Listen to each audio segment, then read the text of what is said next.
करते हैं। बिस्मिल्लाहिर्रहमानिर्रहीम। लास्ट वीक का जो हमारा टॉपिक था that was Cartagena protocol on biodiversity. Actually इस कोर्स के अंदर हमने जो कुछ भी हम अभी तक पढ़ रहे हैं ना, वो सारा का सारा बायोसेफ्टी के रिलेटेड है।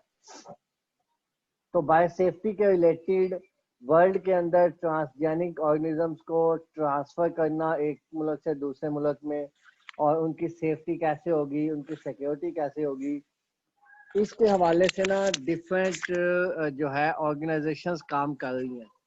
तो उनमें से अल्टीमेटली उन तमाम कंट्रीज ने मिलके और तमाम ऑर्गेनाइजेशंस ने मिलके एक जो है वो एक ड्राफ्ट बनाया जिसका नाम है कार्टाजीना प्रोटोकॉल। ठीक है जी। ये ऑलमोस्ट 1995 के अंदर ये बना था। तो इसकी जो है ना वो डिफरेंट इसके आर्टिकल्स हैं। ऑब्जेक्टिव क्या है? ऑब्जेक्टिव इसका मेन है safe transport and handling of GMOs. ठीक है जी।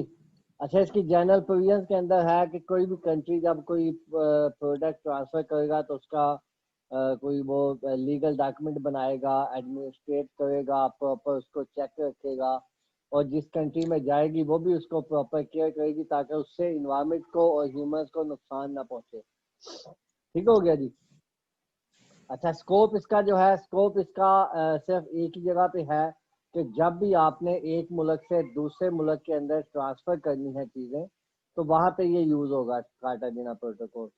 उसके बाद मैंने आपको कहा था कि इसके अंदर आपने जो याद करना है, चीजें जो देखनी है, वो थी ये 11 नंबर पॉइंट के प्रोसीजर क्या है जब आपने मॉडिफाइड ऑर्गेनिज्म जो आपने ट्रांसफर करने हैं।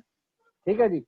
तो उसके लिए था कि पहले पार्टी जिसने वो प्रोडक्ट मंगवानी है वो एप्लीकेशन देगी। एप्लीकेशन देने के बाद वो सारी इंफॉर्मेशन मांगेगी।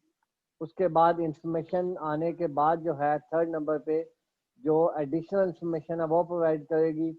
उसके बाद जिस पार्टी ने इंपोर्ट करना है वो उसका डिसाइड करेगी कि हम इंपोर्ट कर भी सकते हैं या नहीं करते। जब ये फाइनल हो जाएगा तो उसके बाद एक बायो सेफ्टी क्लियरिंग हाउस होता है, BCH। ये हर कंट्री का अपना होता है BCH। तो वो जो BCH है वो उस प्रोडक्ट को क्लियर करेगा, टेस्ट करेगा, चेक करेगा, उसके बाद वो अलाउ करेगा। और उसके बाद जो भी कोई प्रोडक्ट ट्रांसफर करनी हो उसकी वो जो है ना देखेंगे कि इसकी कितना इकोनॉमिकल है और ये इसको ट्रांसफर कैसे किया जा सकता है। ठीक है जी। उसकी रिस्क असेसमेंट होगी। रिस्क असेसमेंट होने के बाद जो है उसका फाइनल डिसीजन लिया जाएगा, और ये सारा काम जो है 170 डेज के अंदर होना चाहिए। और इस दौरान जो है वो इन कम्युनिकेशन रहेंगे दोनों इंस्टीट्यूट या दोनों कंट्रीज। और अगर इनमें कम्युनिकेशन में फेलियर होगा तो ये दोबारा से सारा प्रोसेस कंप्लीट होगा। ठीक है जी। उसके बाद अगर कहीं पे साइंटिफिक अनसर्टेनिटी मौजूद है, इनसफिशिएंट एविडेंस है कि जो है ना ये प्रोडक्ट हार्मफुल है, तो वो प्रोडक्ट ट्रांसफर हो जाएगी। लेकिन अगर कोई भी उसके अंदर किसी भी किस्म की जो है ना वो साइंटिफिक नॉलेज मौजूद है कि ये हार्मफुल प्रोडक्ट है, तो उसको ट्रांसफर नहीं किया जाएगा। उसके बाद उसकी फाइनेंशियल और टेक्निकल असिस्टेंस जब वो एक पार्टी जब वो देगी, और देने के बाद वो चीज प्रोडक्ट को ट्रांसफर कर दिया जाएगा। ठीक है जी। तो ये इसका थोड़ा सा प्रोटोकॉल है। प्रोटोकॉल क्या है कि पहले एक जो कंपनी एप्लीकेशन देगी, दूसरा उसको टेस्ट करेगी, फिर वो BCH में जाएगी, फिर रिस्क असेसमेंट होगी, और फाइनली वो ट्रांसफर होगी। तो इसका ये 11 नंबर वाला जो है ना आपने पूरा प्रोसेस पा लेना ताकि आपको पता चल जाए कि कैसे ट्रांसफर होती है। ठीक है जी। उसके बाद है जी रिस्क असेसमेंट। रिस्क असेसमेंट का मतलब ये है कि आपने कंट्रोल्ड इन्वायरमेंट के अंदर उसको टेस्ट करना है, उस प्रोडक्ट को, कि इसके अंदर ह्यूमन हेल्थ को और इन्वायरमेंट को कितना ज्यादा नुकसान जो है ना हैजर्ड मौजूद है। अगर तो हैजर्ड है तो उसके अंदर नीचे आगे उन्होंने बताए हुए हैं जो है ना वो एनेक्सर्स, उसके अकॉर्डिंग आपने फॉर्म्स फिल करने हैं और वो फॉर्म साथ में अटैच करने हैं। अगर कहीं पे कोई रिस्क आ जाता है तो उसको मैनेज कैसे किया जाएगा, उसके लिए आर्टिकल 16 है। तो आर्टिकल 16 के अंदर उन्होंने बताया है कि इस रिस्क को मैनेज कैसे करना है, ये आपने देख लेना है। उसके बाद आगे आपने कुछ भी याद नहीं करना, कोई भी देखने की जरूरत नहीं है क्योंकि हमारे कंसर्न इतना कुछ नहीं है। आगे हम आ जाएंगे जो हमारे पास हैं जी आर्टिकल एनेक्स्चर्स। सॉरी, कहाँ चले गए, पीछे चले गए, ये आ गए। एनेक्चर 1, ठीक है जी। एनेक्स 1 जो है ये वो इंफॉर्मेशन है जो कि आपको चाहिए जब आपने कोई प्रोडक्ट ट्रांसफर करनी है, जिसने एक्सपोर्टर का नाम, इंपोर्टर का नाम, प्रोडक्ट का नाम, किस डेट को ट्रांसफर की जाएगी, उसका टेक्सोनोमिक स्टेटस क्या होगा, सेंटर ऑफ ओरिजिन क्या होगा, उसके बाद डिस्क्रिप्शन उसके अंदर कौन सी प्रोडक्ट इनकॉर्पोरेट की गई है। फॉर एग्जांपल अगर कोई जेनेटिकली मॉडिफाइड ऑर्गेनिज्म है तो आपने ये बताना है कि किस बैक्टीरिया से आपने जीन ट्रांसफर किया है या किस वायरस से जीन ट्रांसफर किया, और उसके बाद ये आप इसको ट्रांसफर क्यों करना चाहते हैं, रिसर्च के लिए, फूड के लिए, या किस मकसद के लिए। ठीक है जी। तो ये सारी चीजें आपने कंप्लीट करनी है, उसके बाद आप ट्रांसफर कर सकते हो। ये एनेक्चर 1 आपने लाजमी याद करना है। ठीक हो गया जी। इसके बाद एनेक्चर 2 जो है, जो आपने अभी आर्टिकल 11 पढ़ा था, तो उसके लिए आपको जो जो चीज़ें रिक्वायर्ड है वो आर्टिकल वो एनेक्चर 2 में है। एक्चुअली एनेक्चर 1 और एनेक्चर 2 के अंदर ज़्यादातर चीज़ें सिमिलर हैं, बहुत कम डिफरेंस है, तो ये दोनों आपने याद करने हैं। उसके बाद रिस्क असेसमेंट की बात है, तो रिस्क असेसमेंट के लिए जो जो आपको प्रिंसिपल्स आपके पास पता होने चाहिए, जो मेथडोलॉजी यूज होगी वो एनेक्चर 3 के अंदर है। ठीक है जी। तो ये तीनों एनेक्चर और ऊपर से आर्टिकल नंबर 15 और 16 और 11 और 4, बस ये 3 आर्टिकल 4 आपने करने हैं और जो है ना 3 एनेक्चर करने हैं इसमें से। यही मैंने आपको कहा था, लेकिन मेरे ख्याल आप लोगों ने पढ़ा नहीं इसको, तो इसको आपने देख लेना है। अच्छा, इसके बाद इसी से रिलेटेड टॉपिक है बायोसिक्योरिटी का। ठीक है जी।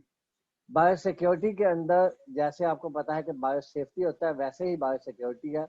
इसको भी ज़्यादा डिटेल में हमने नहीं करना, जस्ट आपको बायोसिक्योरिटी का थोड़ा सा आइडिया मिले। तो ये जो मैं सेकंड इस वक्त मेरे पास फाइल खुली है, इस फाइल के अंदर 2 या 3 पेजेस हैं जो आपने करने हैं, तो मैं साथ में आपको बता देता हूँ, वही सिर्फ आपने इसमें से तैयार कर लेना है। पहले हम बात करते हैं बायोसिक्योरिटी है क्या। तो यहाँ पे ना इधर शुरू में कुछ टर्म्स हैं, ये टर्म्स आपको लाजमी आनी चाहिए। ये जो है डेफिनेशन, अकाउंटेबिलिटी का मतलब है कि किसी भी इंडिविजुअल को चेक करना कि वो आप कह लें किसी भी मटेरियल को चेक करना कि वो आपने उसको प्रॉपरली कंटेन किया हुआ है, प्रॉपरली उसको आपने डील किया हुआ है कि नहीं किया हुआ। ठीक है ना।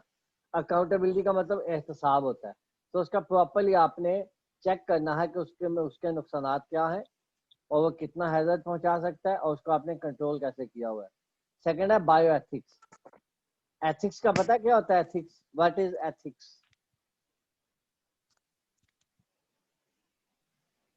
सर एथिक्स इखलाकियात, ऐसे ही है ना। तो ऐसे ही बायो एथिक्स का मतलब है कि लिविंग ऑर्गेनिज्म को लेके आप में क्या इखलाकियात होने चाहिए। फॉर एग्जांपल, आपने काम किया और आपके पास कोई ऐसा वायरस या कोई ऐसी स्ट्रेन डेवलप हो गई जो ह्यूमंस को नुकसान पहुंचा सके, तो आपने उसके मुतालिक बताना है कि ये भाई नुकसानदेह है ह्यूमन के लिए। तो वो आपके जो ना वर्क एथिक्स, आपको बायो एथिक्स होने चाहिए। नेक्स्ट है बायोलॉजिकल लेबोरेटरी। ऐसी लैब जहाँ पे लिविंग ऑर्गेनिज्म पे काम होता हो वो बायोलॉजिकल लेबोरेटरी है। बायो रिस्क, लिविंग ऑर्गेनिज्म से जो नुकसान हो सकता है वो बायो रिस्क है। आगे उसके बाद असेसमेंट है, उसके बाद मैनेजमेंट है, उसके बाद बायो सेफ्टी है। ये सारी डेफिनेशन आपको आती है। देन कोड ऑफ कंडक्ट है, ये वो प्रिंसिपल है जिनको आप यूज करते हुए वर्क करेंगे।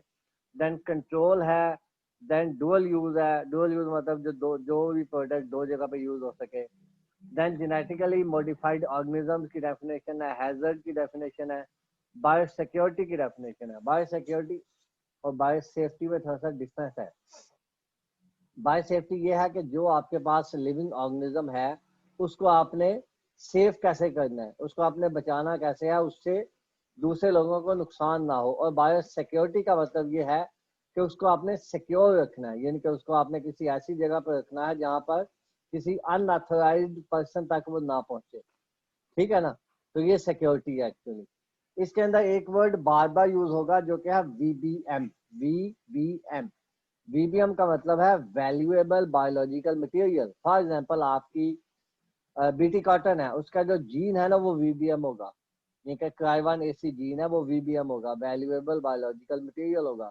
ऐसे ही उसका जो पहला प्लांट जब बना होगा ट्रांसजेनिक कॉटन का, तो वो पहला प्लांट वीबीएम होगा। ऐसे ही कोई आप वायरस बनाते हो तो वो वीबीएम होगा, कोई एंटीवायरस बनाते हो वो वीबीएम होगा। तो वीबीएम को ही आपने बायो सिक्योरिटी एक्चुअली क्या है कि जो वीबीएम है इसको आपने इसकी आपने टेक केयर करनी है, इसको आपने रॉन्ग हैंड्स के अंदर नहीं जाने देना। ठीक है जी। देन मिस यूज है और थ्रेट है और ट्रांसफर ऑफ वीबीएम है, देन ट्रांसपोर्ट ऑफ वीबीएम है और आखिर में वीबीएम की डेफिनेशन है। तो ये वो डेफिनेशन है जो आपने लाजमी करनी है। एक बात हो गई इसमें से। अच्छा उसके बाद आगे चलें जी।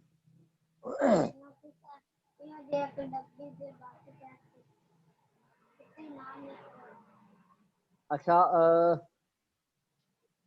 उसके बाद ये आ गया पेज नंबर 8 के ऊपर, laboratory bio security measure should be based on comprehensive programme on accountability of वीबीएम।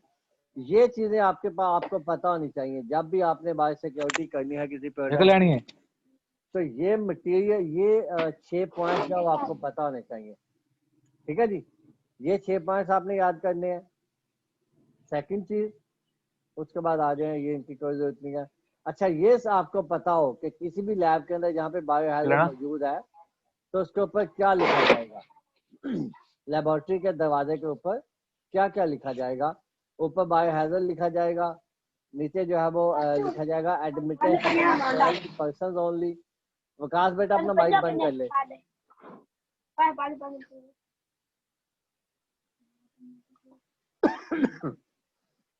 उसके बाद है जी बायो सेफ्टी लेवल क्या है इसका, रिस्पॉन्सिबल इन्वेस्टिगेट जो है ना वो इन्विजिलेटर कौन है। Then in case of emergency किसको कॉल करनी है, डे टाइम का फोन नंबर क्या होगा, होम फोन नंबर क्या होगा। ठीक है जी, तो ये लेबल आपने याद करना है। 2 चीजें हो गई, ये चीज आपने पहले भी की हुई है, उनकी जरूरत नहीं है। और तीसरी जो है ना वो इसकी एंड के ऊपर जाके जो इन्होंने का एक जो है कंक्लूजन दिया हुआ है वो आपने देख लेना, बस काफी है, बाकी जरूरत नहीं है कुछ करने की।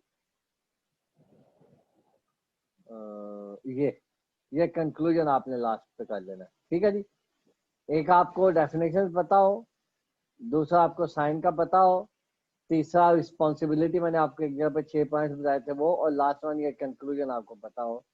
ठीक है जी। एक्चुअली बायो सिक्योरिटी और बायो सेफ्टी में थोड़ा सा पहले भी बताया डिफरेंस है। बायो सिक्योरिटी का मतलब ये है कि आपने उसको, आपका जो प्रोडक्ट है उसको आपने बचाना है ताकि वो किसी ऐसे बंदे के पास ना चला जाए जो उसको मिस यूज करे। ठीक है ना। बायो सेफ्टी का मतलब है कि आपने इन्वायरमेंट को बचाना है अपनी प्रोडक्ट से, और बायो सिक्योरिटी का मतलब है कि अपनी प्रोडक्ट को बचाना है दूसरे लोगों से। बात समझ आ गई भाई, ये बायो सिक्योरिटी है एक्चुअली। ठीक है ना। तो ये कंक्लूजन करने कुछ ये पॉइंट्स हैं, जैसे कि पहले आपने आइडेंटिफाई करना है कि आपका प्रोडक्ट है क्या, देन आपने क्लियर गाइडेंस उसके लिए आपने स्टैब्लिश करनी है, देन आपने अवेयरनेस का कल्चर प्रमोट करना है लोगों के दरमियान के भाई ये प्रोडक्ट है, इससे आपने केयरफुली इसको डील करना है। देन आपने पॉलिसीज डेवलप करनी है उसके अकॉर्डिंग। उसके बाद आपने कोलैबोरेशन जो है वो आपने बनानी है किनके दरमियान, साइंटिफिक, टेक्निकल और सिक्योरिटी सेक्टर के दरमियान आपने कोलैबोरेशन बनानी है। देन आपने अप्रोप्रिएट ट्रेनिंग देनी है लोगों को ताकि वो लैब को जब यूज करें तो उनको पता हो कि लैब को यूज करना कैसे है। और फाइनली आपने इमरजेंसी रिस्पांस को स्ट्रेंथन करना है, उसको आपने स्ट्रॉन्ग बनाना है। तो ये 7 पॉइंट्स हैं जिनकी वजह से हम bio security of different genetically modified organisms को हम डील कर सकते हैं। ठीक है जी, ठीक है ना। तो पहले आज हमने किया कार्टाजीना प्रोटोकॉल के अंदर, थोड़ा सा मैंने आपको रिपीट किया। देन हमने सेकंड बायो सिक्योरिटी की बात की। यहाँ तक कोई आपकी क्वेश्चन है तो आप पूछ सकते हो, किसी बात की समझ ना आई हो या कुछ पूछना हो तो पूछ लो।